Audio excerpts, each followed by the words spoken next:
परमपिता परमात्मा पूर्ण ब्रह्म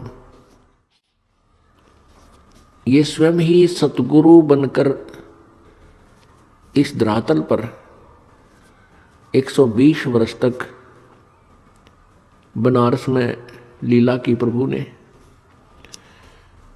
तो उसमें परमात्मा स्वयं ही सतगुरु रूप में आए थे। और सतगुरु पृथ्वी पर एक ही होता है, वो या तो स्वयं ही परमेश्वर आते हैं या परमेश्वर के विशेष प्रतिनिधि होते हैं। वो गुरु के अधिकारी होते हैं, वही गुरु पद के योग्य होते हैं, वही पूर्ण रूप से अधिकारी होते हैं उपदेश आदि देने के। तो जब परमेश्वर स्वयं आए हुए थे तो उसके विषय में कहते हैं कि गुरु गोविंद, क्योंकि सतगुरु पृथ्वी पर एक ही होता है। सतगुरु इसलिए कहा जाता है कि अन्य नकली गुरु बहुत होते हैं जो काल प्रेरित होते हैं, वो वास्तव में गुरु नहीं होते, लेकिन जनता, भोली जनता उनको गुरु मानती है, गुरु रूप से पूजने लग जाती है, इसलिए सतगुरु कहना पड़ा। सत्य गुरु, परमेश्वर ने अपनी महिमा में सत्य गुरु शब्द और जोड़ना पड़ा, क्योंकि झूठे गुरु बहुत घने होते हैं काल के भेजे हुए। तो यहाँ उसी के बारे में परमेश्वर कह रहे हैं, गुरु बड़े गोविंद से मन में देख विचार, हरि सुमरे सो वार है, गुरु सुमरे हो पार। अब जैसे परमेश्वर कबीर जी आए हुए थे 600 वर्ष पहले, वो परमात्मा थे लेकिन सतगुरु रूप में विद्यमान थे।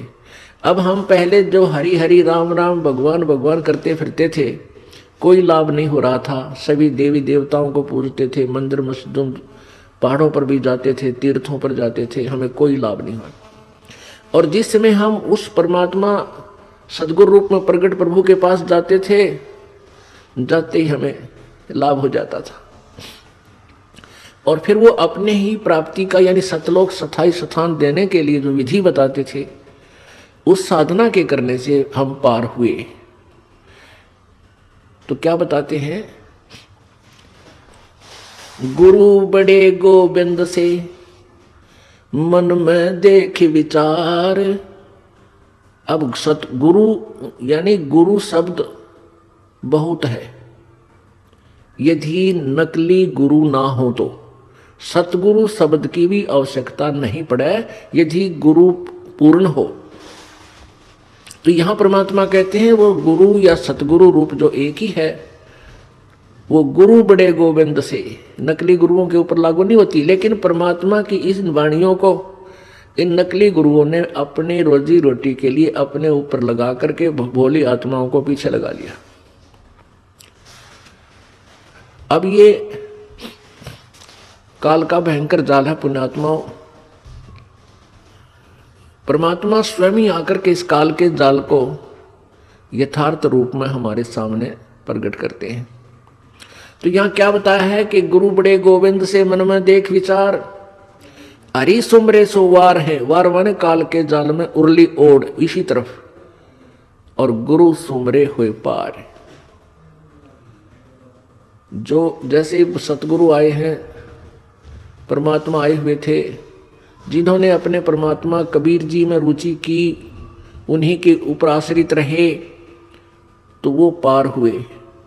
और जो सतगुरु छोड़कर भगवान भगवान राम राम कृष्ण कृष्ण राधे श्याम ऐसे रट लगाते फिरते थे, वो वार ही रह गए, क्योंकि उनको यथार्थ ज्ञान नहीं हुआ।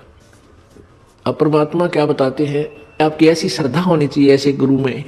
जय इब के सतगुरु मिले, जय इब के सतगुरु मिले, सब दुख आखोरो, चरणों ऊपर शीस धरूं, कहूं जो कहनी हो। कबीर साईं मिलेंगे, पूछेंगे कुशलात, आज अंत की सब कहूं अपने दिल की बात। गुरु जी तुम ना भूलियो, चाहे लाख लोग मिल जाहीं, हमसे तुमको बहुत है, तुमसे हमको नहीं। कबीर तुमरे विसारे क्या बने, मैं किसकी शरण में जाऊं, शिव ब्रंच मुनि नारदा, इनके हृदय भी ना समाऊं।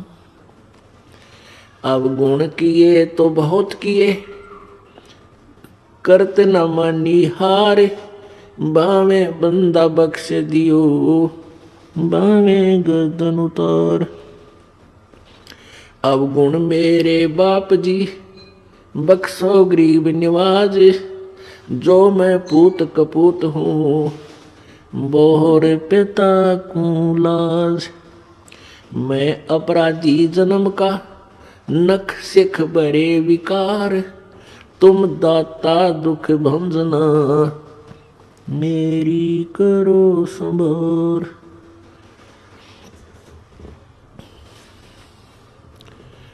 परमपिता परमात्मा पूर्ण ब्रह्म सारी सृष्टि के रचनहार कबीर देव, कबीर प्रभु, कबीर साहब, ये वही प्रभु हैं जो बनारस में जुलाहे रूप में 120 वर्ष रह करके अपने यथार्थ ज्ञान को समझाकर सहशरीर आए थे, सहशरीर चले गए। तो उस परमेश्वर ने हमें समझाया है, क्या बताया है कि जिस समय तुम्हें सतगुरु प्राप्त हो जावे, पूर्ण संत मिल जावे, तो उस समय आपका कैसा भाव हो। भाई गुरु मानुष कर जानते, गुरु मानुष कर जानते, ते नर कहिए अंधे, ओए दुखी संसार में आग काल के फंद। अपने आत्मा जब परमात्मा आए थे वो तो भगवान थे ही, वो तो स्वयं परमेश्वर थे कबीर जी। अब वो परमेश्वर ना आकर के इस दास को भेज दिया अपना रिप्रेजेंटेटिव बना के, ना जाने इस दास में मालिक ने क्या देखा। यदि हम अपने अवगुणों को देखते हैं तो हमें, हमारे अंदर ऐसी कोई योग्यता नहीं थी कि ऐसे निर्मल भगवान की और ऐसे निर्मल ज्ञान की हम चर्चा कर सकें और जनता को बता सकें। लेकिन परमात्मा समर्थ है, वो जो चाहे सो कर सकते हैं। वो मिट्टी से सोना बना सकते हैं और एक अयोग्य व्यक्ति को वो योग्य भी बना सकते हैं अपना काम लेने के लिए। तो उस परमात्मा ने अपने इस दास को भेजा। तो ये क्या बताना चाहते हैं कि आपका भाव अपने सतगुरु के प्रति भगवान तुल्य हो, तब आप सफल होंगे। अपने आत्माओं, अब तो ये दास बैठा है, यदि यहाँ परमात्मा इसी मानव शरीर तो है ही उनका, क्योंकि बनारस में 120 वर्ष रहे, और अब भी वो आ जाते। जो हम चित्र देखते हैं प्रभु का, ऐसा चित्र नहीं है।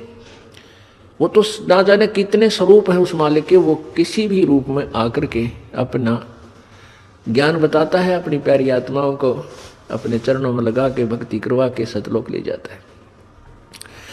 अब आज हम भगवान की तलाश कर रहे हैं, और परमात्मा क्या अनमोल वस्तु है, क्या अनमोल है, कितना उसके अंदर गुण है। यदि आज हमें वो मिल जाए, आपके सामने आ जाए, तो आपकी क्या स्थिति होगी। एक बार सोचना, जो भक्त आत्माएं हैं गहराई से सोचे। अब जैसे भूखे को भोजन सामने मिल जाए और निर्धन को सामने धन की थैली नजर आवे, तो कैसी तड़फ होगी उसकी। प्यासे को पानी मिल जावे तो कैसी श्रद्धा करेगा, टूट कर पड़ेगा उसके ऊपर। धन है तो ठाकर सीने का यूं देख कर भाग लेगा, छुपा जो कि तो इसने कोई देख ना ले। और सामने भोजन है तो ऐसे सब टूट के पड़ जाएगा, फटाफट खाएगा, अपनी जान बचाएगा। ऐसे ही हमें जब परमात्मा आज मिल जाए, आपके सामने आ जाए, क्योंकि हम उसी की तलाश में तो भटक रहे हैं, तो आपकी कैसी श्रद्धा होगी, ये आप अपने अपने सतर से सोच सकते हैं। अब वो भगवान यहाँ आ जाए, अरदास के स्थान पर बैठकर सत्संग करने लग जाए, क्योंकि ज्ञान तो देना ही पड़ेगा उन्होंने, तो आपकी कैसी भावना होगी। आंखों में आंसू हो, हृदय में प्यार हो, और कोई भी अवगुण हम भगवान में देख नहीं सकते, क्योंकि भगवान में अवगुण होता ही नहीं। तो यहाँ हम इसी दृष्टिकोण से परमात्मा के भेजे हुए इस दास को आपने ऐसे ही देखना है, ऐसे विचार रखने, ताकि आपकी आत्मा परमात्मा पाने योग्य बनी रहेगी, उसमें मैल नहीं आवेगा। अब जैसे हमने परमात्मा पाना है तो गुरु जी को भगवान स्वीकार करना होगा, परमात्मा को एज ए गॉड ट्रीट करना पड़ेगा, तब ही हम निर्मल होंगे, हमारे अंदर आधीनी श्रद्धा बनी रहेगी। अब एक गणित के अंदर एक प्रश्न आता है ऋण का, लोन का, उसमें क्या होता है कि मूल धन ज्ञात करना होता है और वो मूल धन लाखों और करोड़ों की संख्या का होता है। उस लाखों करोड़ों की संख्या के मूल धन, मूल राशि को ज्ञात करने के लिए, प्राप्त करने के लिए हमने सपोज करना पड़ता है, मानना पड़ता है। मान लीजिए मूल धन 100 रुपये, उस 100 रुपये मूल धन को मानकर हम उस ओरिजिनल वास्तविक उस करोड़ों और लाखों वाले मूलधन को प्राप्त कर सकते, अन्यथा हम उसका कोई और हल कर ही नहीं सकते, उसको प्राप्ति कर ही नहीं सकते। इसी प्रकार वो परमात्मा तो अथाह है, बहुमूल्य है, उसकी कोई कीमत को नहीं, वो तो मालिक है, समर्थ है। उस समर्थ भगवान को पाने के लिए हमने गुरुजी को मानना पड़ेगा, ये भगवान मान लो, गुरुजी भगवान परमात्मा। तो इस दास को यानी अपने गुरुजी को परमात्मा मानने से एक छोटी सी राशि है 100 रुपये लाखों और करोड़ों की तुलना में, फिर भी उसके बिना वो लाखों और करोड़ों वाला मूलधन आपको प्राप्त नहीं हो सकता, कभी नहीं हो सकता। आप जी ने अपने गुरुजी को भगवान मान लेना चाहिए। और भगवान मानने के बाद फिर हमारी कैसी प्रक्रिया उनके सामने होगी? सामने भगवान खड़े हो तो आप क्या झूठ बोल दोगे? आप क्या बीड़, जैसे कोई मर्यादा तोड़ के आया हुआ है, भाई शराब पी ली आदि था, बीड़ी पी गया या कोई और आन उपासना कर ली, किसी भी कारण से नाम खंडित किया है, यानी भक्ति मार्ग से भ्रष्ट हुआ है, और फिर यहाँ आता है। एक दो भक्त देखे हैं जर्दा खाते हैं, तम्बाकू खाते हैं, बीड़ी भी पीते हैं, और यानी मर्यादा को भंग भी करते हैं और आश्रम में आते रहते। तो उनको ये सोचना चाहिए कि आप कहाँ जा रहे हो? गुरुजी भगवान के पास जा रहे हैं, और परमात्मा अंतर्यामी होता है, सारी देख लेता अंदर से। ऐसे आपके मन में ये भावना होनी चाहिए। तो फिर आप जब गुरुजी को भगवान मान कर जाओगे तो आपके हृदय में ये भी होगा कि परमात्मा अंतर्यामी है और तेरे अंदर के दोष से परिचित है, इसलिए अपने दोष को उजागर कर दूं, बता दूं, उसका समाधान हो जाएगा, उसको दोबारा उपदेश दे दिया जाएगा। नहीं तो आता रहेगा, जाता रहेगा, व्यर्थ में अपना पैर घिसाई करता है, या कोई लाभ उस व्यक्ति को नहीं होगा। ये एक खेल का मैदान है, ये परमात्मा वाला अखाड़ा है, ये खेल का मैदान है। जैसे बच्चा खिलाड़ी खेल में सेलेक्ट होता है और सिलेक्ट होने के बाद उसको मर्यादा बताई जाती है कि तुम ये फाउल हो जाएगा यदि तुमने ऐसा किया तो, और वो खिलाड़ी फाउल हो जाता है, कोई नियम तोड़ देता है, उसको फाउल कर देते, बाहर निकाल देते। इसी प्रकार आप जो मर्यादा भंग कर दोगे, आप फाउल होगे तो आप वार कर दिए। और परमात्मा का ऑटोमेटिक संकेत है, वो ऑटोमेटिकली यानी स्वतः आप परमात्मा के मार्ग से दूर हो जाओगे, फिर आपको कोई लाभ नहीं होना। तो क्या बताते हैं प्रभु हमारे लिए? ये अमृतवाणी छोड़कर गए हैं, गुरु मानुष कर जानते ते नर कहिए अंध, होए दुखी संसार में आज्ञा काल के फंद। गुरु गोविंद दोनों खड़े किसके लागू पाए, बलिहारी गुरु आपना जिन गोविंद दियो मिलाए। अब देखो कितनी प्यारी वाणी है परमात्मा की। इसको समझना है कि एक तरफ गुरुजी खड़े हैं, दूसरी तरफ भगवान। आप किसके चरणों में लगोगे? स्वयं ही उसका उत्तर भी दिया है कि मैं तो अपने गुरुजी के चरणों में लगूंगा, क्योंकि उन्होंने ही मुझे भगवान मिलाया है। गुरुजी नहीं होते तो भगवान 100 कोस था मेरे तक। अब जैसे एक एग्जाम्पल देते हैं, उदाहरण आपको देते हैं, जैसे हमने जल को समझ लिए भगवान, एक प्यासे को जल की आवश्यकता है, तो हम प्यासे हैं प्रभु के, हमें उस प्रभु रूपी जल की आवश्यकता है। तो जल तो समझो भगवान, और एंड पंप समझो गुरु।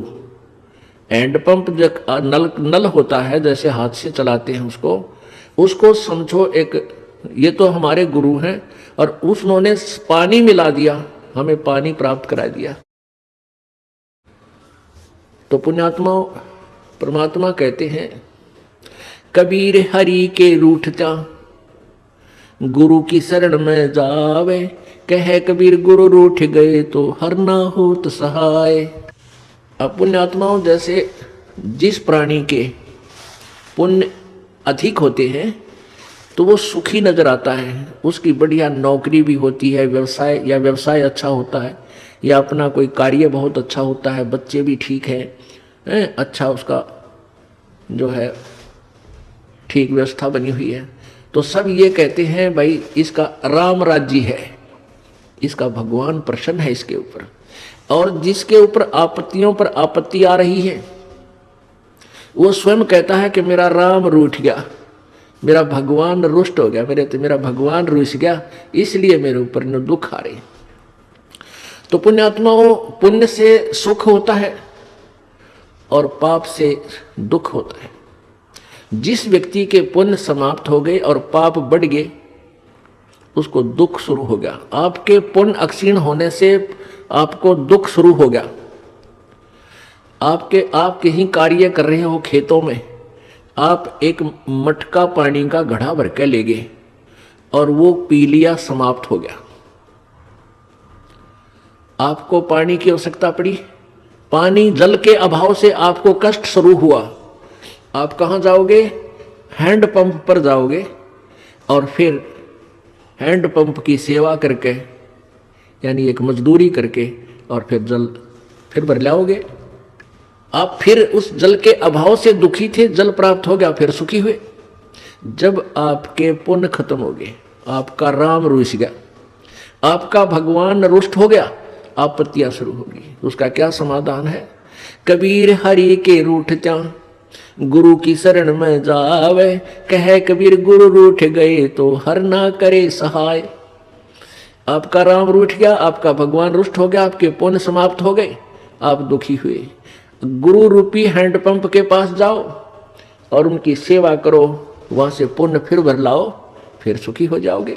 यदि आपने हैंडपंप ही खराब कर लिया, वो ही तोड़ दी उसकी हथली हथी, तो आपको जल नहीं मिलेगा। यानी आपके गुरुजी रुष्ट हो गए तो भगवान मदद नहीं करेगा, वहीं से कनेक्शन कट जाएगा। उससे पहले जितना जल आपको प्राप्त हो गया उसको कितने दिन पी लियो। आप जब इस गुरुजी दास के शरण में आते हो, उस मान लिए कोई 1 वर्ष, कोई 2 वर्ष, कोई 4 वर्ष अपनी साधना करते इस दास के बताए हुए, उससे आपको पुण्य प्राप्त हो जाते हैं। और फिर किसी भी कारण से आपका दुर्भाग्य उदय होता है, आप यहाँ से कट ऑफ हो जाते हैं, तो आपके, या आप कोई मर्यादा भंग कर देते हो, तो आपके गुरुजी रुष्ट हो गए। गुरुजी रुष्ट हो गए तो वो हैंडपंप खराब हो गया। जितना जल तुझे प्राप्त हो चुका, यानी जो पुण्य तुझे मिल चुके, वो हो सकता है आपके काफी समय तक चल सकते हैं, लेकिन जब वो क्षीण हो जाएंगे फिर आपकी दुर्गति प्रारंभ हो जाएगी। इसलिए हमने इस आध्यात्मिक मार्ग को बहुत ही जो है सूक्ष्म दृष्टि से देखना है, बहुत गहराई से सोचना है इसके ऊपर, और प्रत्येक पहलू पर विचार करके फिर इस सफर को तय करना है। परमात्मा क्या बताते हैं फिर सुनो। कबीर गुरु गोविंद दोनों खड़े, किसके लागू पाए, बलिहारी गुरु अपना जिन गोविंद दियो मिलाए। हैंड पंप और जल का उदाहरण, गुरुजी को ही हमने प्रसन्न रखना है, भगवान प्रसन्न आप रहेगा, क्योंकि परमात्मा उस दास गुरुजी के ऊपर वो खुश होता है, प्रसन्न होता है, वो उसका कृपा पात्र होता है। और आप उस गुरुजी की मर्यादा में चलते हो तो परमात्मा प्रसन्न रहता है। आपको प्रॉपर लाभ देता रहेगा। और आप जी ने नियम भंग कर दिया तो आपका कनेक्शन कट गया, आपका हैंड पंप खराब हो गया, आपको पानी जल मिलना बंद हो गया, आप फिर आने वाले समय में आपत्तियों का सामना फिर करना पड़ेगा। इसलिए प्रभु कहते हैं, कबीर हरि के रूठते गुरु की शरण में जावे, कहे कबीर गुरु रूठ गए तो हर ना करे सहाय।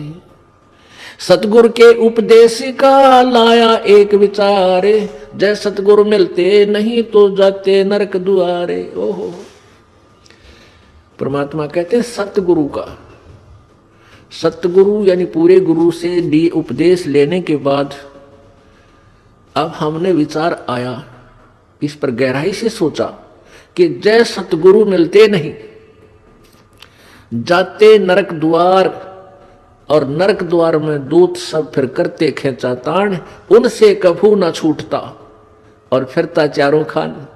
कबीर चार खानी में भ्रमता कबू न लगता पारे, सो फेरा सब मिट गया मेरे सदगुरु के उपकारे। ओहो पुण्यात्माओं, गहराई से सोचो, तुम तो अभी बालक हो, बालक को चिंता नहीं होती। आप मरीज हो, डॉक्टर को पता होता है कि इसको क्या भयंकर बीमारी है और इस औषधि से ये सब रोग कट के इसकी जान बच जाएगी। तो परमात्मा कहते हैं तुम्हारे साथ क्या दुर्गति होती यदि सतगुरु नहीं मिलते, सच्चे गुरु नहीं मिलते। सतगुरु के उपदेश का लाया एक विचार, ओहो जय सतगुरु मिलते नहीं हम जाते नरक द्वार। नरक द्वार में दूत सब करते खेचा ताण। जैसे यहां से प्राणी जब शरीर छोड़ जाता है, जब तक सतगुरु नहीं मिलते तो ये मनुष्य शरीरधारी प्राणी निरे पाप कमावे, पुण्य तो कर ही नहीं सकता, हो ही नहीं सकता, क्योंकि जो साधना करता है वो शास्त्र विरुद्ध, वो दोष है। गीता जी अध्याय नंबर 16 के श्लोक नंबर 23 में कहा है कि शास्त्र विधि को त्याग कर जो मनमानी पूजा करते हैं, मनमाना आचरण करते हैं, उनको न तो कोई सिद्धि प्राप्त होती है, ना कोई सुख होता है, ना उनकी गति होती है। फिर इससे सिद्ध है कि यूजलेस। और परमात्मा क्या कहते हैं कबीर भगवान अपनी अमृत वाणी में, उस सच्चिदानंद घन की वाणी में परमात्मा कहते हैं, 100 वर्ष सतगुरु की पूजा एक दिन आन उपासी, वो अपराधी आत्मा भाई पड़े काल की फांसी। ओए होए 100 वर्ष तक तो गुरुजी दो सतगुरु के द्वारा दिए गए उपदेश के आधार से साधना कर लीजिए, और एक दिन आन उपासी यानी आन उपासना मीन शास्त्र विधि को त्याग कर मनमाना आचरण,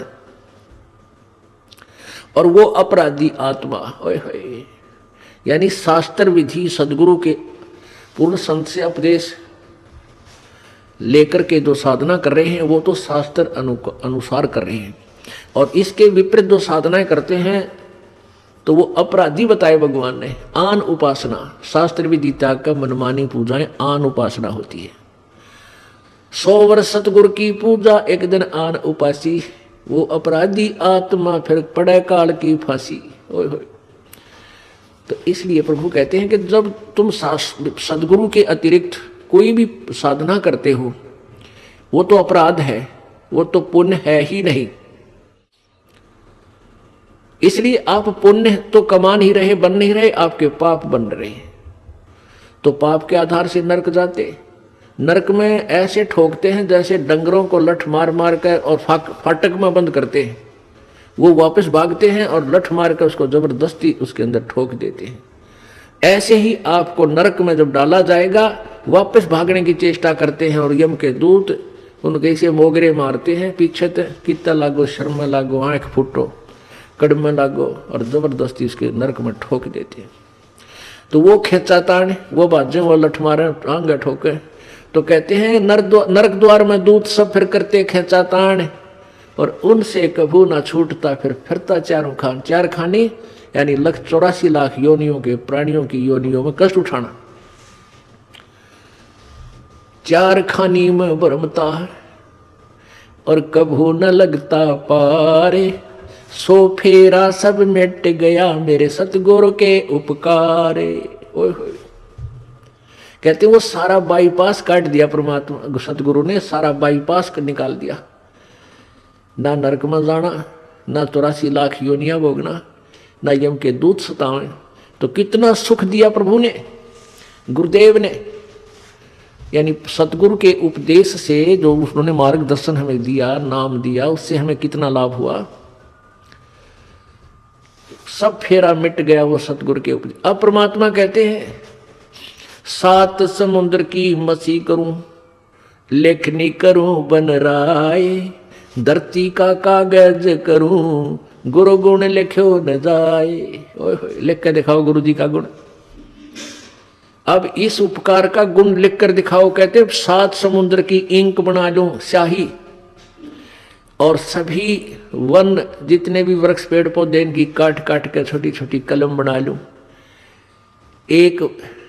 एक पेड़ में 1 लाख कलम बन जा।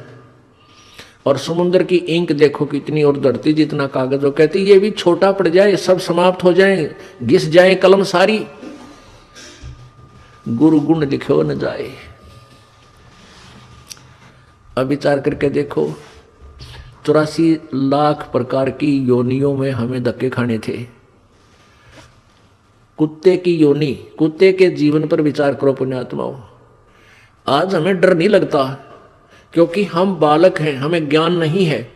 हम नहीं डरते, हमें भय नहीं लगता कि हम कुत्ते बनेंगे, गधे बनेंगे, सुअर बन जाएंगे, क्योंकि हमें ज्ञान नहीं है। ज्ञान बिना डर नहीं होता। अब छोटा सा बालक होता है, अबोध बच्चा, बिजली के करंट वाले तार को भी पकड़ लेता है, उसमें स्पार्क हो रहा होता है, स्पार्किंग होती है, उसमें आपस में चिंगारियां सी उठती हैं। वो उसको एक अच्छी वस्तु मानकर उसको ग्रहण कर लेता है, क्योंकि उसको पता नहीं कि कितनी भयंकर वस्तु है, और वो मृत्यु को प्राप्त हो जाता है। ऐसे ही बच्चा सर्प, एक माई बता रही थी कि मेरे लड़के ने, मेरी बेटी के लड़के ने सर्प पकड़ लिया और सर्प ने उसको डस दिया, उसका सारा हाथ सूज गया उसमें। फिर डॉक्टर को दिखा कि इसको तो सर्प ने डस लिया। तो उससे पूछा कि भाई कैसा था? कहता लंबा लंबा, पूछ जैसा, भैंस की पूछ जैसा था। अब उसको पता नहीं था ये इतनी भयंकर वस्तु है, बालक था। तो पुण्यात्माओं, अब आप बालक हो, बच्चे हो, इतने बहुत बालक हो, आपको डर नहीं। और जब वो बच्चा बड़ा हो जाता है, उसको ज्ञान हो जाता है ये सांप इतनी भयंकर वस्तु है, सर्प, और बिजली कितनी खतरनाक है, ये जानलेवा है, तो फिर कभी जब वो बड़ा हो जाता है, यानी उसको ज्ञान हो जाता है, और कहीं ऐसा तार नीचे गिरा हो, वायर, और वो स्पार्क कर रहा हो, आप भी दूर भाग जाएगा और दूसरों को भी कहेगा दूर हो लो, दूर हो लो, दूर हो जाना, इसमें करंट है, ये मार देगा। ऐसे ही सर्प दिखाई देगा तो दूर भाग जाएगा, और कोई बताएगा इधर मत जाना, देखो वो सर्प है। तो पुण्यात्माओं, जिस समय आप सियाणे हो जाओगे, ज्ञान में बड़े हो जाओगे, आपको ज्ञान हो जाएगा, फिर आपको नींद आना बंद हो जाएगा। आपको इतना डर लगेगा कि हम कुत्ते बन जाएंगे, हम गधे बन जाएंगे, हे भगवान। तो फिर आपका भक्ति में मन घना लगेगा। इसलिए ज्ञान आपको इसलिए करा जाता है कि आप इस योग्य हो जाओ, ये समझो कि हम यदि ये क्रिया नहीं करेंगे तो हम इस दुख का सामना करना पड़ेगा। अब क्या बता रहे हैं परमात्मा कि एक कुत्ते की योनि को देखो। ओहो, अब ये शीत लहर चले थी, ऊपर से धुंध और वर्षा की बूंदें आवे थी, और वो कुत्ते राम बाहर गली में बैठे थे। पहले वो कभी मनुष्य थे, और मनुष्य जीवन में ये सुविधाएं प्राप्त होती ही होती हैं, ये नियम है ईश्वर का। ये जो सुविधाएं आपको प्राप्त है, इनको आप बहुत कुछ मान बैठे हो, और इन सुविधाओं के उपलब्ध होने से आप भूल जाते हो भगवान को, ये गलती कर जाते हो। और अब आपका यकीन नहीं होता, चाहे कितनी वाणी सुन लो, बहुत देर से वो ये ज्ञान आपको डर लगने लगेगा, बहुत काफ़ी सत्संग सुनने के बाद, और भक्ति साथ में प्रवेश हो जाएगी, उससे ये ज्ञान आपका हृदय में डटा रहेगा। फिर आप डरा करोगे, अरे तेरा गजब भैया, ये भगवान है, कुत्ते बन के और ये दुख उठाने पड़ते हैं। आज शराब पी करके और थाली का ठोकर मारते हैं, फेंक देते हैं थाली को, बड़ी बड़ाई भोजन से तैयार थाली को फेंक देते हैं, और उसकी पत्नी बैठी बैठी रो रही होती है। 2 घंटे लगा कर रोटी बनाई, पति देव आवेंगे भोजन खावेंगे, और पति देव आया टीटी बन के, खाना धर दिया, पर दिन में बैठा रहेगा, वह कई खाना खा ले। अब वो सोच है नहीं उसको, क्योंकि तो शराब में टन होया बैठा है। फिर वो ये कहेगी तो मत पिया कर, रोज पी का अपने शर्म नहीं आती। बस इस बात से वो टीटी फिर चिढ़ जाता, थाली फेंक दे, पत्नी ने भी कूट दे, टीवी भी फोड़ दे, यानी पता नहीं क्या नुकसान कर दे। अरे वो कुत्ता बन गया वो दुष्ट आत्मा। अब कुत्ते की योनि पाके कहाँ बैठा, गली में, और सारी रात भौंके, क्यों उसमें ऐसी नेचर दे दी भगवान ने। सारी रात भौंकते भौंकन से उसको भूख लगा है। सुबह उठकर फिर कहाँ जाता है, वो रसोई की तरफ सरकता है, किसी के दरवाजे को खुला देखकर रसोई की तरफ भागता है, क्यों मैं कहा उसने अन्न की। अब उस लाट साहब ने कौन जान देगा रसोई में, कोई मारे लठ टांग के ऊपर लाग गया। आध घंटे तक रोए, बाहर गली में खड़ा हुआ ट्या ट्या, और फिर दूसरे घर में सरके धीरे धीरे, हो सकता है उसके भाग में वह लठ मिला या टूक मिला। यदि वहां भी लठ मिल गया तो फिर कहाँ जाएगा, गांव से बाहर जाता है, क्या खाता है, वहां टट्टी खा कर आता है, वो जो थाली का लात मारा करता है वो दुष्ट आत्मा। तो अब ज्ञान बिना हमें ऐसा लगता है कि शायद हम कुत्ते गधे नहीं बनेंगे, हमारी नए मौज रहेगी। परमात्मा कहते हैं तू जाने तेरी ऐसे निभाएगी, ये तो हरदम लेखा बरना रे। छोटे बालक थे, कोई चिंता नहीं थी, कूदते फिरो थे, हैं कोई, और फिर जवान हो गए, रोजी रोटी की चिंता बनी। अब जवानी में भी चलो आदमी अपना टाइम पास कर लेता, फिर बूढ़े हो गए, कदे जाड़ पड़वानी, कदे आँख बनवानी, 3-4 तो सपेर पार्ट साथ रखने पड़ेंगे, किता चश्मे, किता दांत, किता हाथ में डोगा। तो कहते तू न सोचा था कि मैं सदा जवान रहूंगा या ऐसे ही मेरी बात बनी रहेगी। नहीं, ये तो एक सांस सांस का अकाउंट तेरा प्रतिदिन हो रहा है, और एक दिन ऐसा होगा आप शरीर छोड़कर जाओगे, अवश्य जाओगे, ये तो पता है। और फिर जिन्होंने पुण्य नहीं किए, सतगुरु का संग नहीं किया, वो फिर 84 लाख योनियों में धक्के खाएंगे। सुखदेव ने 84 भुगती बना पजावे खरवो, तेरी क्या बुनियाद पराणी तू पेंडा पंथ पकड़वो। होय होय। आन उपासना करने वाले एक सतगुरु को छोड़कर अन्य जो साधना, किसी भी संत या किसी सतर की, वेदों तक के सतर का भी कोई गुरु आपको मिला है, तो भी आपकी ब्राह्मणाटी दुर्गति समाप्त नहीं हुई। क्या बताते, सुखदेव ने 84 भुगती बना पजावे खरवो, तेरी क्या बुनियाद पराणी तो पेंडा पंथ पकड़वो। सुखदेव जैसे ऋषि, उन्होंने भी 84 लाख योनियों को भोगना पड़ा, क्योंकि उनको सतगुरु नहीं मिले, ये मार्ग नहीं मिला, ये पेंडा नहीं मिला। क्या बताते हैं, कोट जन्म तन भरमत हो गए, कुछ ना हाथ लग्या रे, कुकर सुकर खरबा बोरे, कौआ हंस बुगारे। कोट जन्म तू राजा की, ना मिटी न मन की आशा, भिक्षुक होकर दर दर घूम लिया, मिला न निर्गुण रासा। अब क्या बताते हैं कबीर परमेश्वर कि एक पूर्ण संत ना मिलने से, पूर्ण संत ना मिलने से आप अन्य साधना करके, जैसे वो वेदों अनुसार साधना, कोई अच्छा ऋषि संत मिल गया, वो भी गुरु बनाने पड़ते हैं, ओम नाम का जाप किया और अच्छे पुण्य किए, उसके आधार से कहाँ तक पहुंच जाते हो आप, ब्रह्मा विष्णु महेश तक की पदवी भी प्राप्त कर सकते हो, देवता की पदवी भी प्राप्त कर सकते हो। वरुण जल का देवता, कुबेर धन का देवता यानी वित्त मंत्री, इन पदवियों को भी तू प्राप्त कर सकता है, लेकिन फिर 84 लाख योनियों में भी आपको जाना ही पड़ेगा। कहते हैं भिक्षुक होके दर दर घूम्या और मिला न निर्गुण रासा। भिक्षुक होके, जैसे किसी को प्रेरणा हुई पुण्यात्मा को, घर त्याग दिया, जंगल में जा बैठा।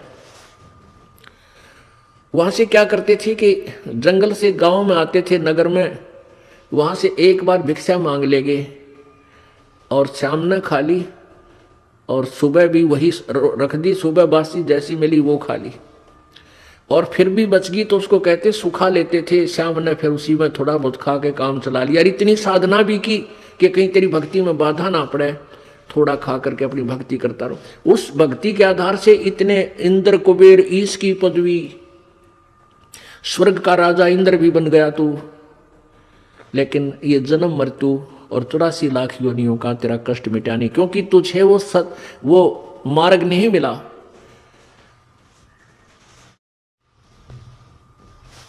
क्या बताते हैं, युगन युगन की वासना हुई इकट्ठी आन, निर्मल कैसे होएगा तेरा सतगुरु लगे न कान। इसलिए परमात्मा कहते हैं कि सुखदेव ने 84 भुगती, इतनी अच्छी साधना करने वाला व्यक्ति भी 84 लाख योनियों में गया। सुखदेव जी ने आप बीती बताई कि भाई बहुत झंझट है इस संसार, इस जो है संसार में। एक बार मैं गधे की योनि भोग रहा था और मेरे स्वामी ने मुझसे इतना कार्य लिया, इतना कंजूस था वो, जिसके कारण मैं बहुत प्यासा रहा, अंधा हो गया। भूख प्यास के कारण समय पर आहार भी नहीं चलने दिया, तो मैं अंधा हो गया। अंधा होने के बाद मेरे स्वामी ने मुझे घर से निकाल दिया, 2 मारे लठ और चलता कर दिया। अब मैं एक पगडंडी पकड़कर उसके ऊपर से जा रहा था, आगे एक नाला आ गया, उस नाले में मेरे अगले पैर जाने लगे। मैंने जंप लगाना चाहा, कूदना चाहा, तो बीच में फंस गया। यानी गर्दन अगले से थोड़ा ही नाला था, 2-2.5 फुट का, 2-3 फुट का, अगली गर्दन आगे टिक गई, पीछे टिक गया। यानी उसके ऊपर पुली बन गई, मेरी पुल बन गया। अब वहां दूरी ज्यादा थी शहर से, इक्का दुक्का व्यक्ति आता था, मुझे किसी ने नहीं निकाला। मेरे ऊपर पैर रखे कमर पर, पार हो जा, मेरा पुल बना लिया। और मैं तड़फ तड़फ के भूख प्यास से कई दिनों तक तड़फ तड़फ के मृत्यु को प्राप्त हुआ। अब कहता मुझे वो याद आती है, वो दुख मेरा मुझे दृष्टिगोचर हो रहा है, मुझे याद रह गई इस दुख की। अब मैं भगवान गढ़ा बजता हूँ, परमात्मा को बहुत याद करता हूँ। लेकिन वो परमात्मा को याद कौन से को कर रहे थे, वो उनको पता नहीं था कि कौन परमात्मा है जो 84 लाख योनियों को दुख को खत्म कर सकता है। अब परमात्मा परमेश्वर अपने ही महिमा आप ही बताते हैं, तुम कौन राम का जपते जापम और ताते मिटे ना ये तीनों तापम। तुम कौन से भगवान की भक्ति कर रहे हो जिसे तुम्हारे ये दुख नहीं मिट रहे। अब जैसे 3 ताप होते हैं, दैहिक, दैविक और आध्यात्मिक। अब जैसे दैहिक ताप जो है, अंधा हो जाना, गूंगा बहरा हो जाना, कोढ़ लग जाना और कोई बीमारी बन जाना, कोई रोग हो जाना, ये दैहिक रोग है। कोई सर्प ने डस देना, ये दैहिक जो दोष ताप हैं। एक दैविक ताप होते हैं, किसी देव का रुष्ट हो जाना, कोई भूत प्रेत जो है की पीड़ा से दुखी होना, ये दैविक ताप होते हैं। एक अध्यात्म होते हैं जो रॉन्ग साधना करने से, जैसे उससे आपको कष्ट होता है और आप किसी के ऊपर जंतर मंतर करके किसी को कष्ट करते हैं, या दूसरा आपके ऊपर जंतर मंतर करके आपको दुखी करता है, तो कहते हैं ये तीनों ताप भी पूर्ण परमात्मा से ही, जैसे कोई किसी को श्राप दे देता है, तो ये तीनों ताप तुम्हारे कभी समाप्त नहीं हो सकते, क्योंकि तुम उस पूर्ण परमात्मा की साधना नहीं कर रहे। अब प्रसंग चल रहा था कि 7 समुद्र की मसी करूं, लेखनी करूं बन राय, धरती का कागज करूं, गुरु गुण लिख्यो न जाए। अब एक कुत्ते की योनि में कितना कष्ट, और ऐसी कुत्ते ही की योनि मनवा के जीवन मनवाना आपको कई भोगने पड़ जा। फिर गधे की शरीर में आपको कितना कष्ट, और फिर बैल के शरीर में कितना कष्ट। नर से तू पशुआ की जय, गद्धा बैल बनाई, ये 56 भोग कहाँ मन बोरे है, कित कुरडी चुगने जाई। सिर पर सींग दिए मन बोरे, धूम से मच्छर उड़ावे, कांधे जुआ जोते कुआ, फिर जो का बुस खावे। फिर पीछे तू खर की जगह कुरड़ी चुगने जावे, टूटी कमर पजावे, चढ़े तेरा कागा मांस गिलावे। अपने आत्माओं, ये बातें जो परमात्मा ने स्वयं आकर के हमें सुनाई है, कही है, ये कोई बालक नहीं थे वो कि वैसे ही कह सुन गए, नहीं। इनके ऊपर आपने बहुत गहराई से सोचना पड़ेगा। क्या बताते हैं कि आदमी जो सत भक्ति नहीं करता तो फिर क्या होगा, सतगुरु नहीं मिलते। नर से तू पशुआ की जय, गद्धा बैल दीजय बैल बनाई, और चार पैर जंगल में डोले, तेरा तो ना पेट भराई। ओए होए। अब हम मनुष्य हैं और जब भी भूख लगती है खाना खा लेते हैं। बाहर सफ़र में है, रोक भाई गाड़ी, चाय पीवांगे, चाय बनवा लो, समोसे लिया भाई, बर्फी लिया, लड्डू लिया, हैं, खूब खाए, टन हो गए, चल पड़े। और फिर भूख लगती, प्यास लगती है, समय पर पानी जल बाहर कर लेते हैं, अच्छा फिल्टर पानी पीने लग गया आजकल तो। यानी खूब सुविधा आपको प्राप्त है क्योंकि आपके पुण्य है। इन पुण्यों को, वर्तमान में प्राप्त पुण्यों को, पूर्व जन्म के जो पुण्य है, इन कितना खराब कर, कितना सदुपयोग कर चाहे दुरुपयोग कर, ये तो सारे मिलेंगे तुझे। और यदि भविष्य की तैयारी नहीं की तो ये सुविधाएं तेरी छीन ली जाएंगी। भविष्य की तैयारी कैसी होगी वो विधि बताई जाती है कि पूर्ण गुरु के बिना कोई भी भक्ति साधन आपका सफल नहीं हो सकता। कोई भी भक्ति सफल नहीं हो सकती। पूर्ण गुरु की तलाश करो, उनके मर्यादा में रहो, आपका जीवन गारंटीड सफल होगा। ये नियम है, मालूम का अवश्य होगा। और ऐसा ना करने से तो क्या कष्ट होगा। नर से तू पशुआ की जय, दीजय बैल बनाए, चार पहर जंगल में डोले, तेरा तो ना पेट भरे। इस दास का जन्म किसान परिवार में हुआ और खूब परिचित हम बैल के जीवन से। अब क्योंकि परमात्मा की रोशनी में दिखाई देने लगा कि वो कितना दुखी हुआ होता है ये प्राणी। अब बैल बन गया, भूख लगी है, मुंह का बोल के नहीं सुना सकता, प्यास लगी है, मुख से बोलकर नहीं बता सकता। एक समय हमारे एक बैल था, हम छोटे से थे। उस बैल के पिछले पैरों के खुरों के बीच में एक कील लगी, एक इतनी लंबा लोहे की कील थी और वो पिछले पैर में घुस गई। सुबह अंधेरे में हारी लेकर गया था खेतों में, तो किसी ने वो कील कंडम समझ के गली में फेंक दी और वो बैल के पैर में चल गई। अब बैल डले पत्थर कंकर लग के वो अंदर घुस गई, कती ऊपर कुछ नहीं दिखे और पैर से बैल लंग करने लगा, लंगड़ाने लगा। तो आली आपस में ये विचार किया करते थे, भाई बैल के कभी ऐसे लंग हो जाती है तो क्या बताया करते कि उसको रोकना नहीं चाहिए, बैल को काम लेते रहना चाहिए, क्योंकि उसकी नस पर नस चढ़ गई है और नस पे नस चढ़ जाने से, रोक देने से वो ज़्यादा हानि होती है, चलते रहने से वो ठीक हो जाता है।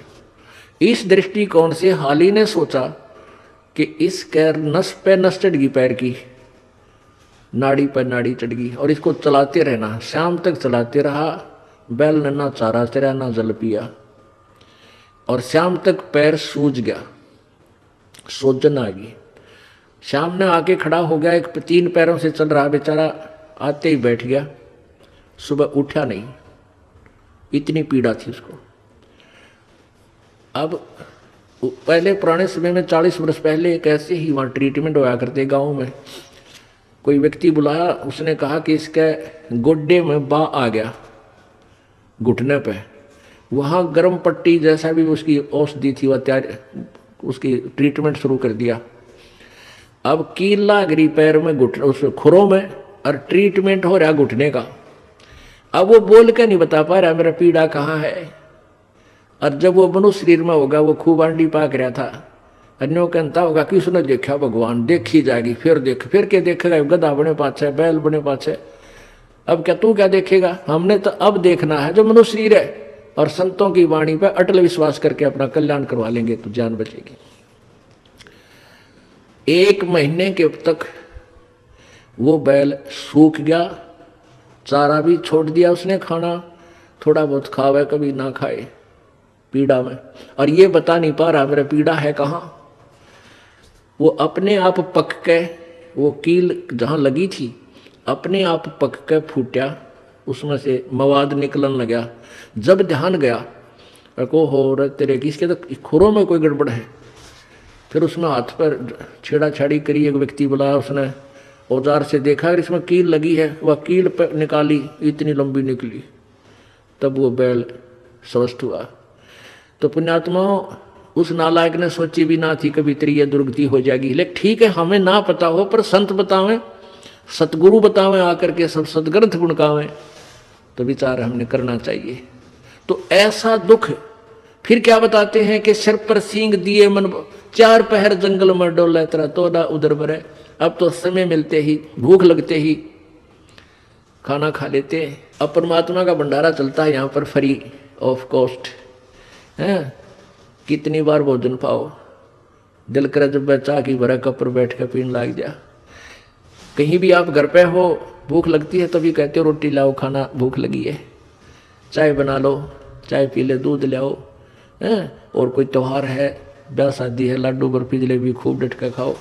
लेकिन परमात्मा कहते हैं फिर इस भक्ति ना करने से, सतगुरु की शरण में ना जाने से, नर से तीतू पशुआ की जय दीजे बैल बनाए, 4 पहर जंगल में डोले तेरा तो ना पेट भराए। ओह, 4 पहर यानी सुबह से लेकर शाम तक, सुबह 6 बजे ले जाते थे, शाम को 6 बजे 12 घंटे खेत में रहेगा तेरा तो पेट नहीं भरा, क्योंकि भूख लगी होगी।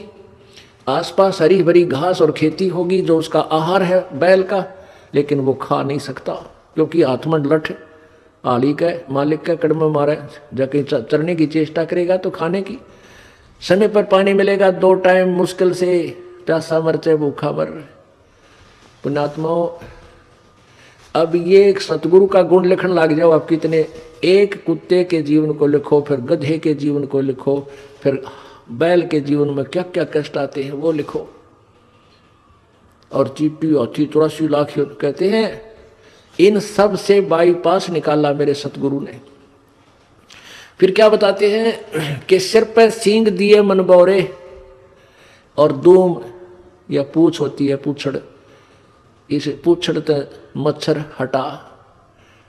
अब जैसे आज वर्तमान में तो बहुत सुविधा होगी, ये ऑल आउट लगा लेते हैं भाई, मच्छरदानी ला ली मच्छरों से बचने के लिए, और गर्मी से बचने के लिए पंखा, कूलर, एसी, पता नहीं कितनी व्यवस्था होगी आज। और परमात्मा बंदी छोड़ बताते हैं कि यदि तूने मालिक याद नहीं किया, सिर पे सींग दिए मन बौरे, और एक धूम तो मच्छर उड़ा। अब वो धूम है ना तेरी, वो तो तेरा कूलर, और वो ही तेरा पंखा, और वह मच्छरदानी। और एक आधे क्रमहीन की वह धूम भी कट जाती है, कीड़े पड़ जाए उसमें, वह काटनी पड़े, वह रह जाती है फिर 8-9 इंच की।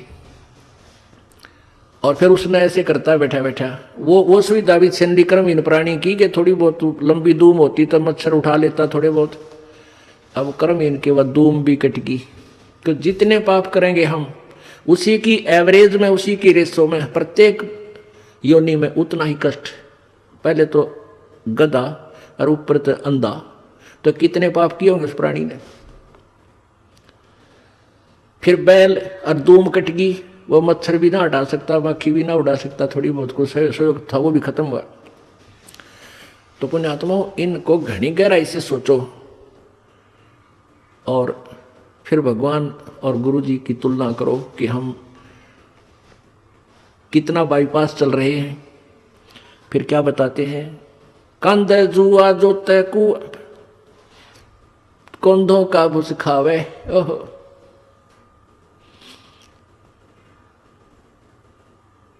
कंध है जुआ जो तैकुआ, रहट में जोड़ देते। हरट होता था पहले पुराने समय में, सिंचाई का साधन है।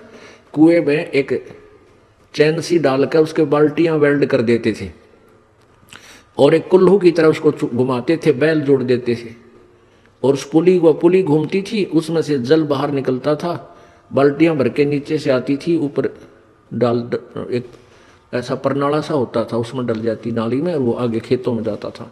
तो बैल को सुबह जोड़ देते, शाम तक वो उसका लठ मारते अपने आप चलता रहता सिंचाई करने के लिए। तो क्या बताते हैं, और फिर उसको भूख लगती तो उसमें पुराने समय की बातें हैं, ये गेहूं का चारा नहीं था, जौ होया करते जौ, और जौ के भूस में इतने तीखे उनके पत्ते होते हैं, नोकेले से तुस बोलते हैं उनको, कांटे से, और वो तूड़े में होते थे उस भूस में, और वो बैल खाता था। जौ के भूस को बैल जल्दी से खाएगा नहीं, वो तो जब खाएगा जब उसको ये दिख ले तेरी मृत्यु होगी, भूखा मर गया, तब उसको खाता है और कट्टे मुंह में चुभते हैं और ऐसे मुंह करता है धीरे धीरे। हमने खूब देखा ऐसा। तो पुण्यात्माओं, वो दुख उस प्राणी ने कैसे ले लिया? क्योंकि सतगुरु शरण में नहीं गया। मनुष्य जब जीवन था वो भक्ति की को ना।